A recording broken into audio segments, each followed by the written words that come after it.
Welcome to the afterish life. Dying is easy. It's the admin work afterward that really kills you. Especially when you're not even supposed to be dead in the first place. Imagine waking up to find that your heart has stopped, your body is cold, and you are technically a corpse, yet you're still standing, thinking, and desperately craving a decent cup of coffee. You aren't a brain-eating zombie from a horror flick, nor are you a sparkling vampire. You are stuck in the ultimate cosmic bureaucratic loophole. You are not quite dead yet. This is the chaotic, hilarious, and surprisingly heartwarming premise of the novel. It takes the terrifying concept of mortality and turns it into a laugh-out-loud adventure about what happens when the universe gets your expiration date completely wrong. And you have to fight both human assassins and supernatural red tape just to keep your soul in your body. Character directory: the living, the dead, and the in-between. To fully appreciate the chaotic energy of this story, we must first meet the eccentric cast of characters who drive the narrative forward.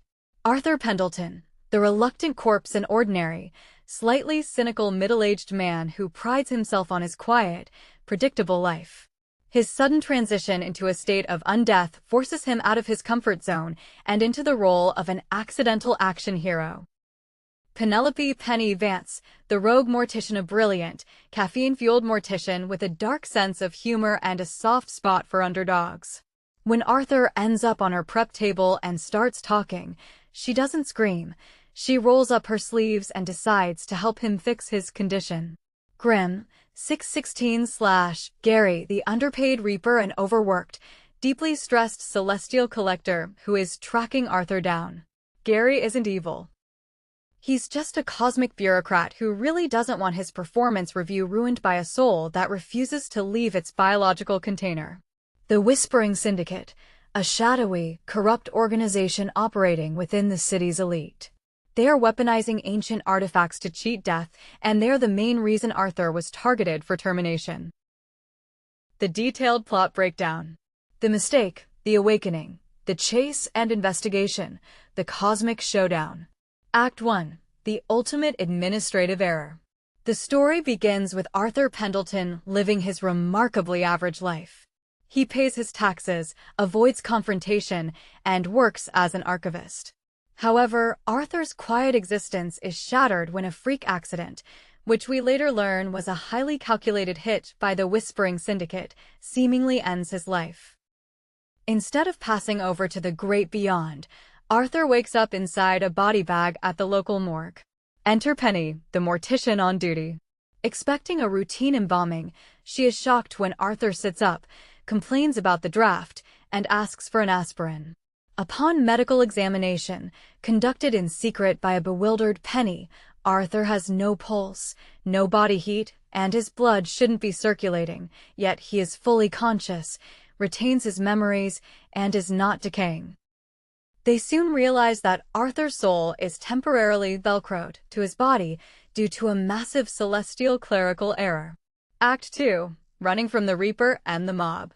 The plot thickens when Grim, 616/Gary, manifests in the morgue to collect Arthur's soul. However, because Arthur is technically still inhabiting his body and hasn't officially crossed the threshold of biological decay, Gary cannot legally force the soul out without facing a severe celestial demotion. Gary reluctantly agrees to give Arthur a brief grace period to figure out why he was killed. Under one condition: Arthur must avoid getting completely destroyed, or his soul will be scattered to the wind. What follows is a fast-paced, hilarious detective hunt. Arthur and Penny team up to investigate the circumstances of Arthur's accident. As they dig deeper into Arthur's archiving work, they discover he had accidentally cataloged a ledger belonging to the Whispering Syndicate. The ledger details a black market trade of supernatural relics capable of artificially extending human life. The Syndicate wanted Arthur dead to keep their operations quiet. Now, knowing he is still walking around, they dispatch human assassins to finish the job. Act 3. The confrontation and the cosmic loophole. The climax of the novel takes place at a lavish masquerade gala hosted by the head of the Whispering Syndicate, Victor Vance, who ironically turns out to be Penny's estranged, power-hungry uncle. Victor plans to use a stolen relic to drain the life force of his guests to achieve true immortality. Arthur, Penny, and a highly stressed Gary infiltrate the party. Using Arthur's unique physical state, being immune to poison, pain, and normal mortal hazards because he is already technically dead, they disrupt the ritual. In a chaotic, action-packed showdown, Penny uses her anatomical knowledge to disable Victor's guards.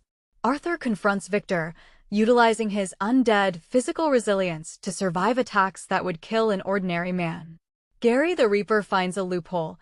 By destroying the relic Victor is using, the souls Victor stole are released, creating a celestial backlog.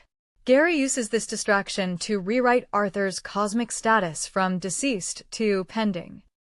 Victor is consumed by the very dark energy he tried to harness, while Arthur and Penny escape into the night as the mansion crumbles. Themes and core messages.